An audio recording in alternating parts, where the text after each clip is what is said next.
அடுத்தது யாரு? மாண்புமிகு எதிர்க்கட்சி தலைவர் திரு உதயநிதி ஸ்டாலின் அவர்கள்.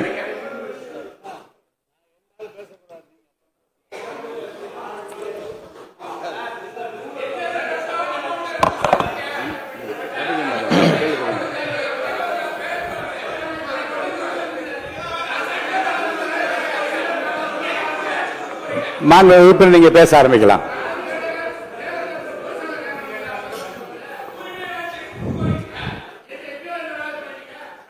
மாண்புமிகு பேரவைத் தலைவர் அவர்களே, புதுசா அமைஞ்சிருக்கக்கூடிய இந்த ஆட்சி மீது இன்னைக்கு நம்பிக்கை வாக்கெடுப்பு நடக்க போகுது. அதற்கு முன்பு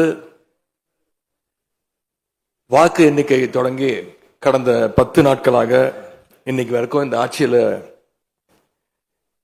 ஒவ்வொரு நாளும் என்னென்ன நடந்திருக்குங்கிறத எதிர்க்கட்சியாக சில விமர்சனங்களோடு இங்க வைக்க நான் விரும்புகிறேன். முதல்ல, தமிழக வெற்றி கழகம் ஆட்சி அமைக்கணும்னு பெரும்பான்மையான மக்கள் உங்களுக்கு வாக்களிக்கவில்லை.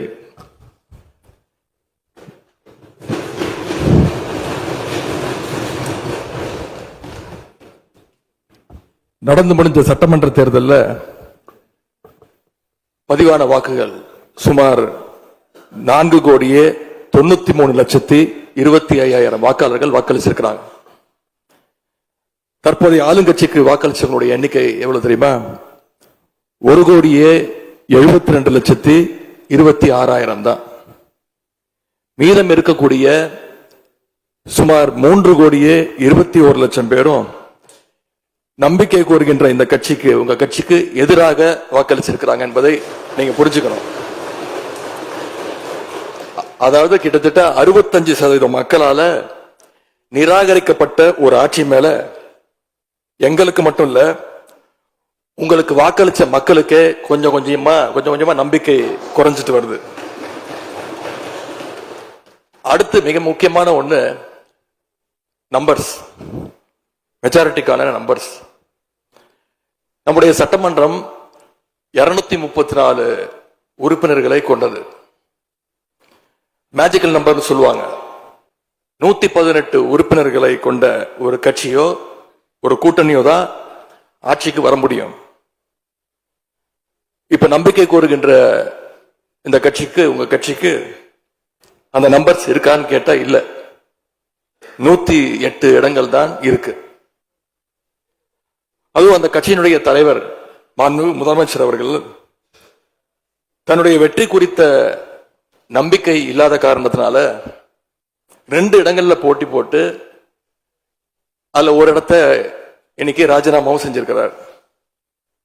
இன்னும் அந்த தொகுதி மக்களை சந்திச்சு, நேரில் சந்திச்சோ இல்ல ஒரு அறிக்கை மூலமாகவோ ஒரு நன்றியை கூட இன்னும் தெரிவிக்கல. அது மட்டும் இல்ல, நேத்து உயர்நீதிமன்றம் அளிச்ச தீர்ப்புல ஆளுங்கட்சியை சேர்ந்த திருப்பத்தூர் சட்டமன்ற தொகுதியினுடைய மாண்புமிகு உறுப்பினர் வாக்கெடுப்புல கலந்து கொள்ள கூடாதுன்னு நீதிமன்றத்தில் சொல்லியிருக்கிறாங்க. அதனால இப்ப ஆளுங்கட்சிக்கு வெறும் 106 இடங்கள் தான் இருக்கு. ஆனாலும் தேர்தல்ல தனக்கு எதிராக எங்க தலைவர் அமைச்ச கூட்டணியில போட்டியிட்ட கட்சிகளை எல்லாம் இன்னைக்கு சேர்த்துக்கிட்டு பெரும்பான்மைக்கான கடிதத்தை ஆளுநருக்கு கொடுத்து இன்னைக்கு இந்த ஆட்சி அமைக்கப்பட்டிருக்கு. இந்த ஆட்சிக்கு இன்னைக்கு ஆதரவு தெரிவிச்சிருக்கக்கூடிய இந்திய கம்யூனிஸ்ட் கட்சி, மார்க்சிஸ்ட் கம்யூனிஸ்ட் கட்சி, இந்திய யூனியன் முஸ்லீம் லீக், விடுதலை சிறுத்தைகள் கட்சிகளை சேர்ந்த மதிப்பிற்குரிய தலைவர்கள் எல்லாம் சொன்ன காரணம், இந்த ஆட்சியை நாங்க சப்போர்ட் பண்றோம் அப்படின்னு அவங்க சொன்ன காரணம், குடியரசுத் தலைவர் ஆட்சி அமைஞ்சிடக்கூடாது என்ற எண்ணத்துல உங்களுக்கு வெளியில இருந்து ஆதரவு தரோம் அப்படின்னு தெளிவா சொல்லியிருக்கிறாங்க. அதே நேரத்தில் இன்னொன்னு சொன்னாங்க, இப்பவும் அவங்க எங்க தலைவர் தலைமையிலான திராவிட முன்னேற்ற கழக கூட்டணியில தான் தொடருவோம்னு சொல்லியிருக்கிறாங்க. உங்களுக்கு ஆதரவு கொடுக்கும் போது அவங்க சொன்ன இன்னொரு காரணமும் இருக்கு, அதையும் நம்ம ஞாபகம் வச்சுக்கணும். மதச்சார்பற்ற ஆட்சி அமையணும்னு சொன்னாங்க. ஆனா இப்ப இங்க என்ன நடந்திருக்கு? உங்க கொள்கை எதிரின்னு சொன்ன பாஜக தலைமையிலான என்டிஏ கூட்டணியில போட்டியிட்ட ஒரு சட்டமன்ற உறுப்பினரை அந்த கட்சி தலைவருக்கே தெரியாம, அந்த கட்சி தலைவருக்கு தெரியாம திருட்டுத்தனமாக இந்த ஆட்சிக்கு ஆதரவு தர வச்சிருந்தீங்க. இப்ப நான் சொல்றது ரொம்ப டீசென்டான வெர்ஷன். அந்த திருட்டுத்தனமான வார்த்தையை மட்டும் நிக்கிறேன். அந்த கட்சி தலைவருக்கே தெரியாம இந்த ஆட்சிக்கு ஆதரவு தர வச்சீங்க. இப்ப நான் சொல்றதுலாம் ரொம்ப டீசென்டான வெர்ஷன். அந்த கட்சி தலைவர் உட்காருங்க உட்காருங்க. உங்களை சொல்ல உங்களை சொல்ல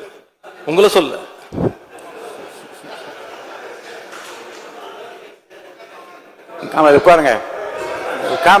மாண்பு உறுப்பினர் காமராஜ் உட்காருங்க. மாண்பு உறுப்பினர் காமராஜ் உட்காருங்க. மாண்பு உறுப்பினர் காமராஜ் உட்காருங்க. இப்ப நான் சொன்னதுல ரொம்ப டீசென்டான விஷயம் வெர்ஷன். அந்த கட்சி தலைவர் திரு டிடிவி தினகரன் சொன்னது என்ன தெரியும்? சொன்னாரு, ஆட்சிக்கு வர்றதுக்கு முன்னாடியே குதிரை பேரத்துல ஈடுபடுறாங்கன்னு சொன்னார். நேற்று சொல்லியிருக்கிறாரு, மாற்றம்னு சொன்னீங்க, இது மாற்றம் இல்ல துர்நாற்றம் அப்படின்னு சொல்லியிருக்கிறார். அடுத்து அதே பாஜக தலைமையிலான என்டிஏ கூட்டணியில் இருக்கக்கூடிய பெரிய கட்சியான அதிமுக இன்னைக்கு கிட்டத்தட்ட 2 பிளவுபட்டிருக்கு. பிளவுபட்ட ஒரு குரூப் உங்களுக்கு ஆதரவு தெரிவிச்சிருக்கிறாங்க. அடுத்து நடந்த இன்சிடென்ட் தான் மிகப்பெரிய ஒரு ட்விஸ்ட். பிளவுபட்ட குரூப்ல இருக்கக்கூடிய ஒரு தலைவரோட வீட்டுக்கு ஒரு புது சோஃபா போகுது. சோஃபா பின்னாடியே புது முதலமைச்சரும் அந்த தேர்தல் நேரத்தில் ஊழல் சக்தின்னு சொன்னீங்க. ஆனா இன்னைக்கு சோசியல் மீடியால மக்கள் உங்களை பார்த்து கேள்வி கேட்க ஆரம்பிச்சிட்டாங்க. என்ன கேட்கிறாங்க தெரியுமா? அந்த ஊழல் சக்தியோடு சேர்ந்து இருக்கக்கூடிய ஆளுங்கட்சிய இப்ப என்ன சக்தின்னு கூப்பிட போறாங்க. கிளீன் கவர்மெண்ட் சொன்னாங்க. இதுதான் உங்க கிளீன் கவர்மெண்ட் லட்சணமானு மக்கள் கேட்க ஆரம்பிச்சிட்டாங்க. இப்படி நீங்க கூவத்தூரையும் மிஞ்சுற அளவுக்கு அடிக்கிற கூத்த பார்க்கும் போது இந்த அரசு எத்தனை நாளைக்கு நீடிக்க போகுதுன்னு மக்களுக்கு அந்த சந்தேகம் வர ஆரம்பிச்சிருச்சு. முதல் கோணலே முற்றிலும் கோணல்ன்ற மாதிரி உங்க நடவடிக்கை எல்லாமே இன்னைக்கு நடந்துகிட்டு இருக்கு.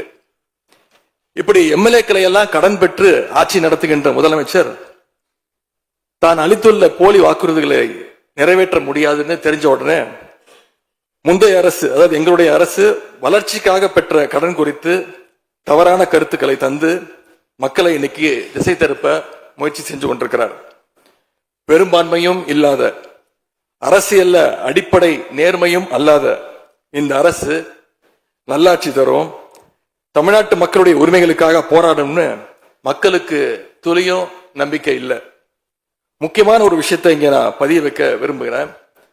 உங்களுக்கு ஓட்டு போட்ட மக்களே நடக்கிறதெல்லாம் பார்த்துட்டு ஒரு பெரிய தப்ப பண்ணிட்டோமோன்னு இன்னைக்கு வருத்தப்பட ஆரம்பிச்சிட்டாங்க. மக்களுடைய அந்த உணர்வை வெளிப்படுத்தும் விதமா இந்த ஓட்டெடுப்புல கலந்துக்காம திராவிட முன்னேற்ற கழக உடன்பிறப்புகள் உறுப்பினர்கள் நாங்க வெளிநடப்பு செய்ய போறோம். நாங்க வெளிநடப்பு செஞ்சாலும் அதனால பேரவையுடைய எண்ணிக்கை அளவு குறைஞ்சு நீங்க நிச்சயம் இந்த வாக்கெடுப்புல வெற்றி பெறதான் போறீங்க. அப்படி வெற்றி பெற்ற பிறகாவது மக்களுடைய நம்பிக்கையை காப்பாற்றுற மாதிரி உங்களுடைய பணிகள் இருக்கணும், உழைங்க. எங்க தலைவர் திரு முத்துவேல் கருணாநிதி ஸ்டாலின் அவர்கள் கடந்த 5 வருஷமா ஒவ்வொரு குடும்பத்துக்கும் பார்த்து திட்டங்களை நிறைவேற்றி கொடுத்தார். அந்த திட்டங்களை எல்லாம் நீங்க தொடரணும்.